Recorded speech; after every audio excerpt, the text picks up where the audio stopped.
Champions trophy चल रही है और पहला सेमीफाइनल हो चुका है।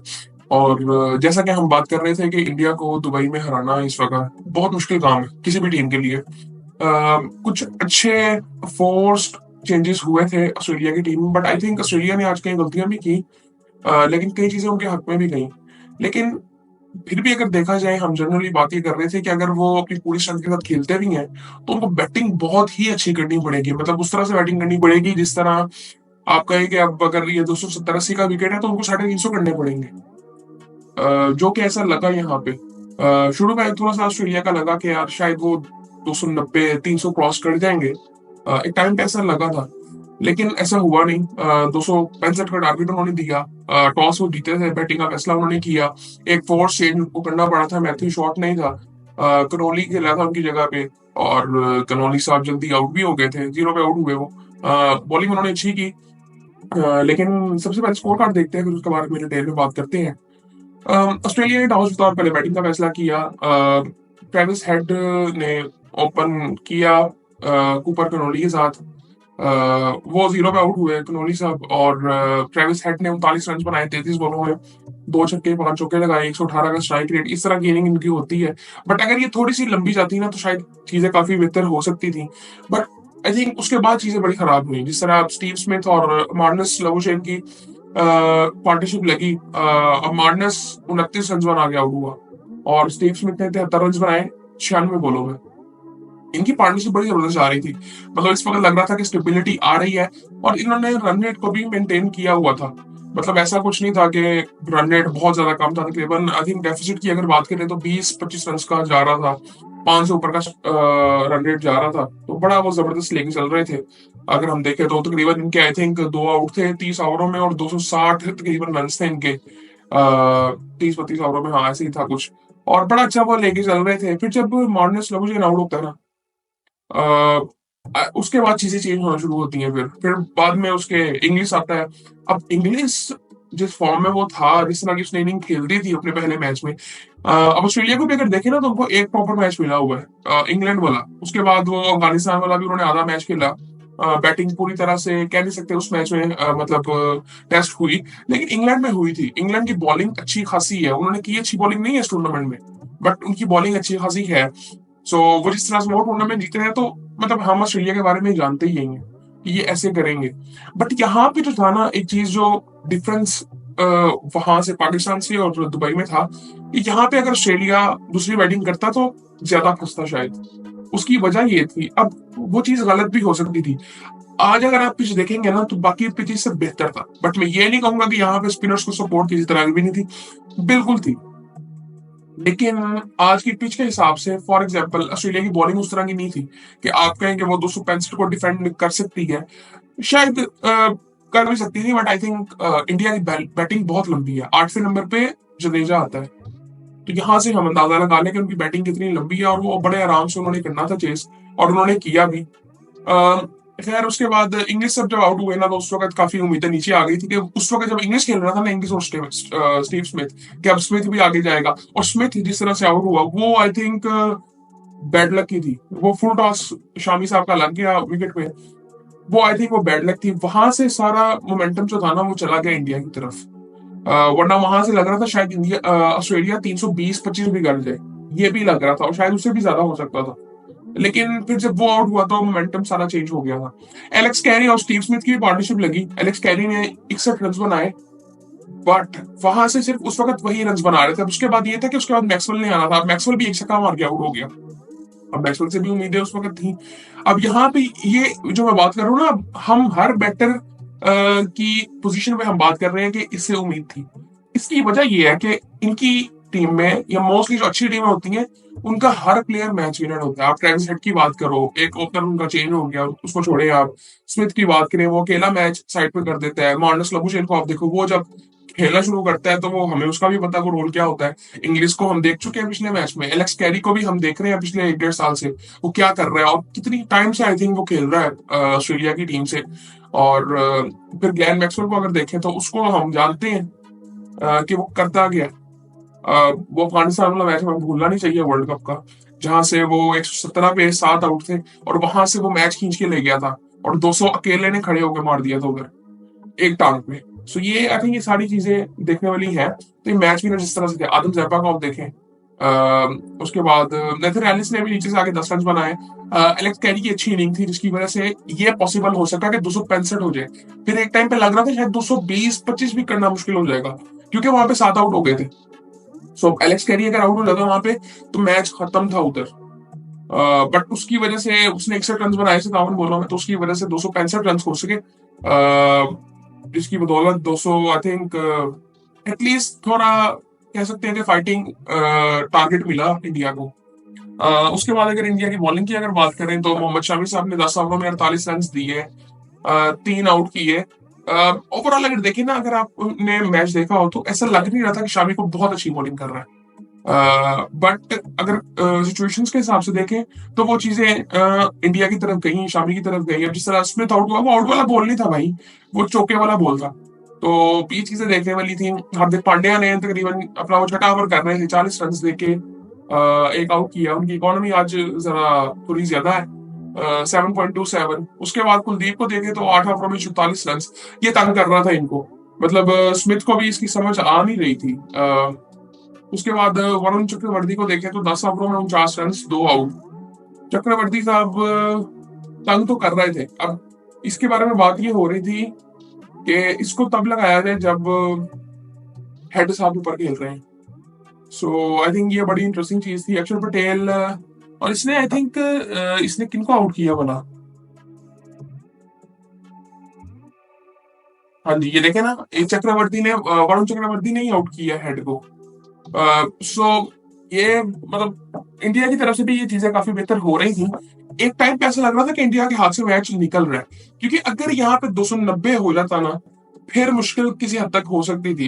एक टाइम पे उससे भी ज्यादा लग रहा था, 320 से भी ज्यादा लग रहा था।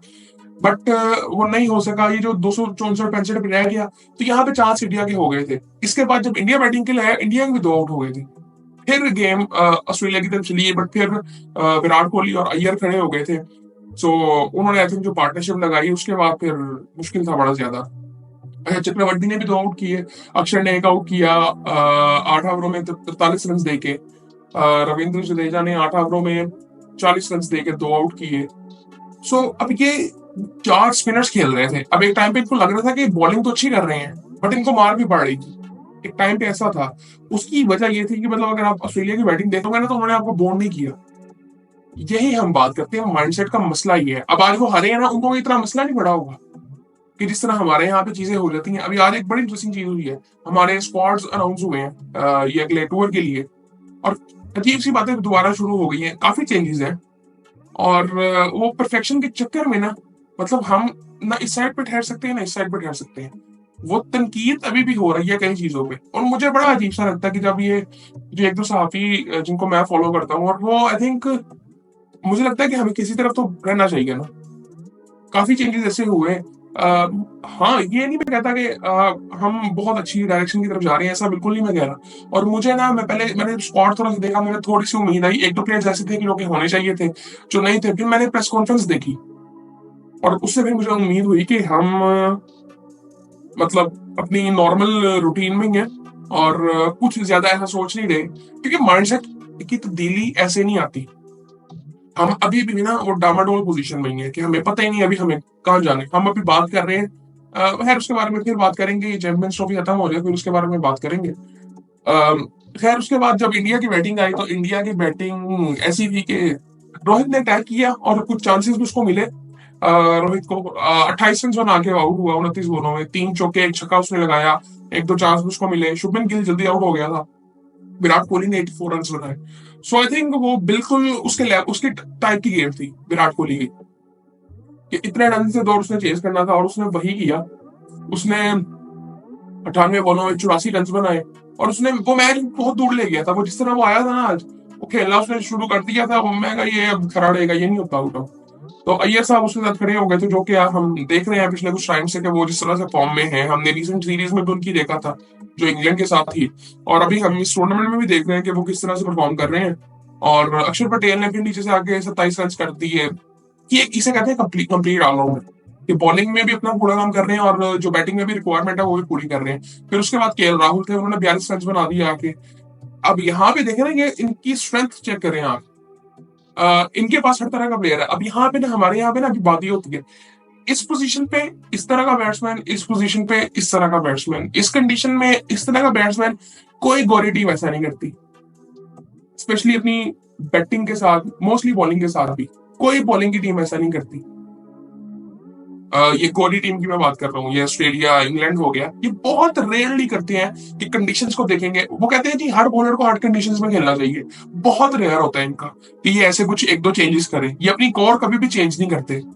और हम लोग अब अजीब से तरीके से सोच रहे होते हैं। ये आज अभी बात हो भी रही थी, अजय जडेजा साहब कर रहे थे वहां पे, वो जो ड्रेसिंग रूम एक शो है, उसमें वो बात कर रहे थे कि हम लोग ऐसे सोचते हैं, जो कि आई थिंक मुझे लगता है कि जरूरी नहीं है वो चीज।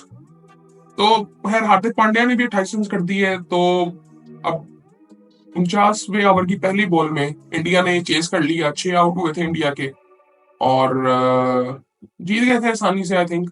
और इतनी मैं कहूंगा नहीं, इतनी ज्यादा मुश्किल हुई, क्योंकि टारगेट विकेट पिछले मैचेस से अच्छी थी, बट इतनी कोई अच्छी नहीं थी। मैं ये नहीं कहूंगा कि अगर यहाँ पे बॉलिंग इससे बेहतर होती, मतलब जिस तरह की इंडिया की बॉलिंग है, सामने वाली टीम की बॉलिंग भी वैसी होती।